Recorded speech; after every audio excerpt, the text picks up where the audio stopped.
Morning, it's day 9 on the Cape Wrath Trail, and yesterday was a very nice day for hiking.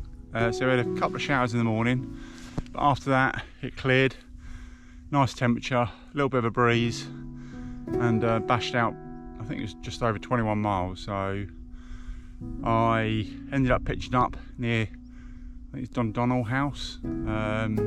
Just found some random field, just went for it there.